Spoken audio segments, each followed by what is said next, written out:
Saya Iis dari kelompok 120 Faith. Pekerjaan saya adalah seorang marketing manager di sebuah perusahaan keuangan non-bank di Surabaya.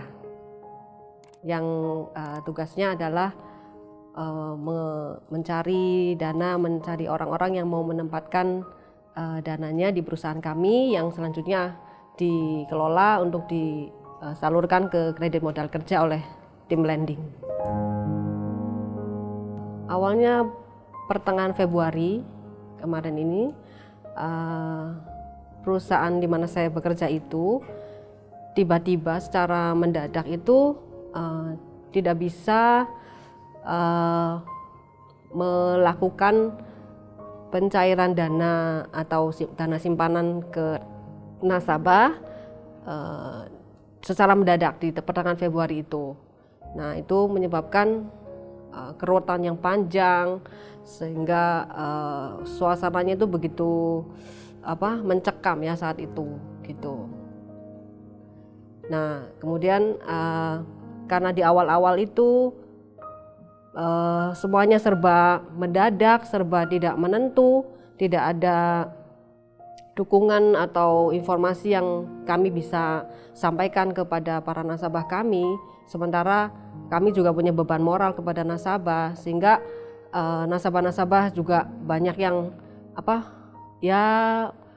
secara wajar memang pasti dia akan tidak terima dengan hal tersebut. Jadi membuat saya dan tim itu benar-benar sangat tertekan, sangat depresi.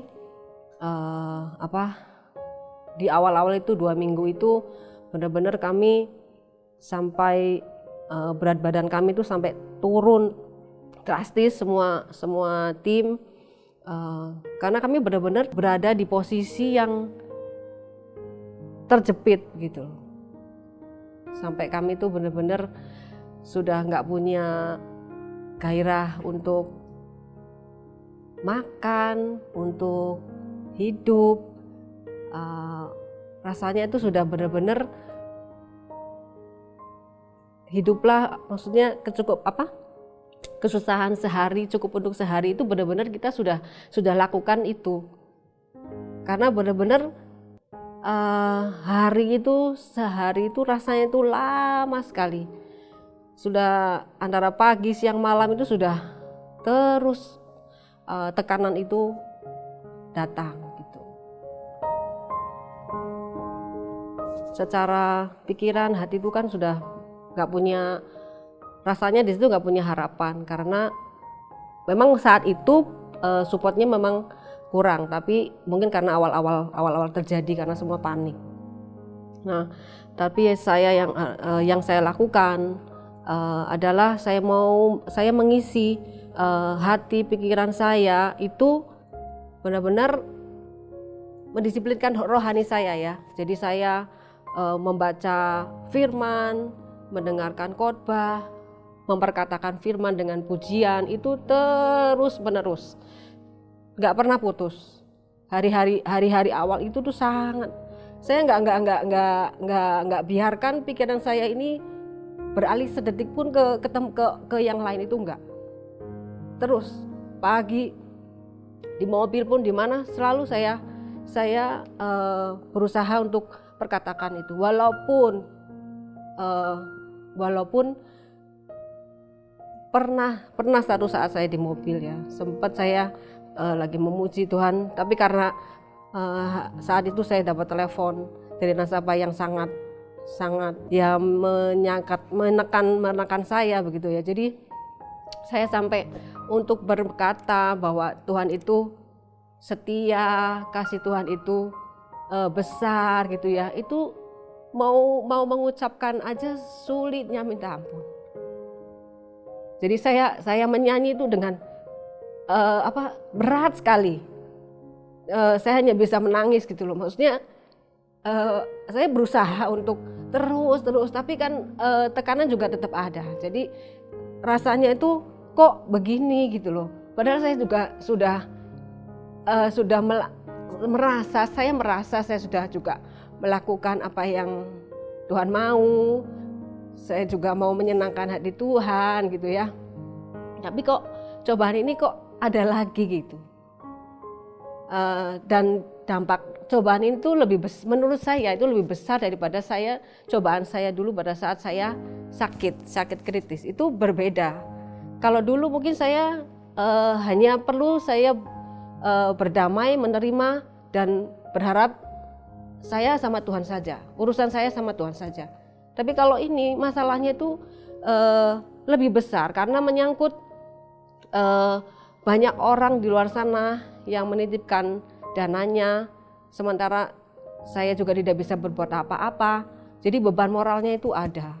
Tapi saya tetap terus saya perkatakan, karena seperti yang Tuhan sudah firmankan juga bahwa pikirkanlah apa yang baik, apa yang sedap didengar, dan juga kasih Tuhan itu tidak berkesudahan ya. Ada di ayat itu benar-benar yang salah satu yang menemani hari-hari saya gitu di masa-masa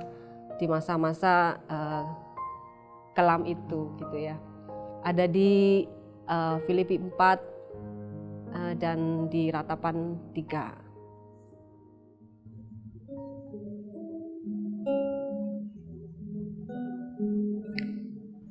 Semua yang benar, semua yang mulia, adil, tulus, dan yang manis. Semua yang indah, yang layak didengar, pikirkanlah semua itu.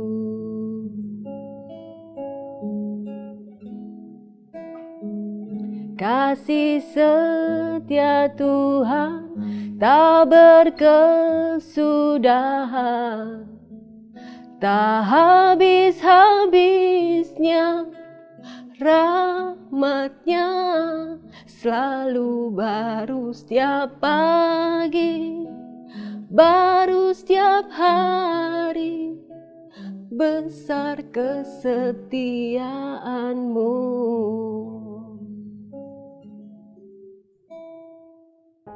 Pokoknya saya mengisi pikiran dan hati saya itu dengan perkataan-perkataan firman lewat pujian-pujian seperti itu. Kami semua di PHK secara mendadak juga ya. Kami di PHK, kemudian juga hal tersebut itu berdampak kepada perusahaan-perusahaan sejenis juga yang lain, yang mana tabungan saya juga ada nyantol juga di perusahaan yang sejenis, dan juga akhirnya juga masih belum bisa diambil dulu. Kemudian juga perekonomian tabungan saya yang di saham atau reksadana juga saat ini juga tidak bisa diambil karena kondisinya sedang terkoreksi tajam. Jadi ya dengan kondisi yang di PHK, tabungan juga tidak bisa diambil gitu ya sementara. Jadi ya kami hidup dari tabungan yang benar-benar liquid yang memang ada gitu ya. Kami untuk sementara hidup dan untuk makan dan cicilan dan yang lain-lain. Saya jadi diingatkan Tuhan bahwa Tuhan izinkan cobaan ini datang lagi. Cobaan besar lah ya, kalau cobaan lain itu kan mungkin biasa, kalau ini kan besar bagi saya. Itu di masa dimana anak-anak saya itu sudah besar. Kalau dulu pada saat saya juga kena cobaan yang sakit kritis ya, antara hidup dan mati gitu ya. Saat itu anak-anak dan orang terdekat saya, keponakan saya masih kecil-kecil, yang mungkin secara nalar mereka belum bisa melihat dan belajar dari respon yang kami ambil saat itu. Tapi kalau di saat ini, di masa sekarang yang cobaan ini terjadi, anak-anak saya dan keponakan saya sudah besar, sehingga mereka bisa melihat dan belajar bagaimana kami itu merespon dengan kejadian ini. Gitu, itu yang pertama. Dan yang kedua, yang bagi saya, Tuhan ingatkan bahwa di dunia ini gak ada yang pasti, gak ada kepastian. Walaupun mungkin secara angka semuanya akan baik-baik saja atau bagaimana ya, tapi Tuhan itu bisa mengubahnya itu dalam waktu sedetik aja juga sudah bisa berubah semuanya. Nah, jadi yang Tuhan ingatkan bahwa yang pasti adalah keselamatan dari Tuhan dan janji-janjinya yang harus kita hidupin gitu. Jadi kita hanya perlu melakukan bagiannya kita. Kita hanya perlu percaya dan yakin dengan janji-janji Tuhan itu. Seperti yang Tuhan tulis di dalam firman Tuhan, bahwa di Amsal Tuhan katakan bahwa masa depan itu sungguh ada dan harapanmu tidak akan hilang. Itu yang saya pegang sejak saya SMP. Jadi itu yang membuat saya terus berharap hanya kepada Tuhan, bukan kepada manusia. Saya yakin bahwa sumber berkat saya itu bukan manusia. Tuhan yang menyediakan semuanya hanya melalui manusia. Jadi kalaupun Tuhan izinkan masalah ini terjadi, saya percaya Tuhan sudah sediakan yang lebih baik. Cobaan itu pasti akan ada, tinggal bagaimana kita menyikapinya. Nah, tapi dalam proses untuk menyikapinya pasti wajar ada sedih, marah, kecewa. Tapi ya segeralah kembali. Nah, kembalinya itu kembali kita ke Tuhan. Mendekatlah, berlari mendekat kepada Tuhan, bukan malah menjauh. Karena kedamaian itu hanya ada dalam Tuhan. Kalau kita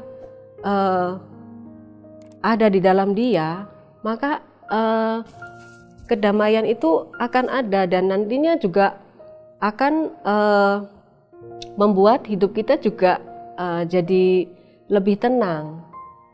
Kalau kita berharap sama Tuhan, ya sekali lagi berharaplah sama Tuhan, jangan ke manusia, akan mengecewakan kalau ke manusia.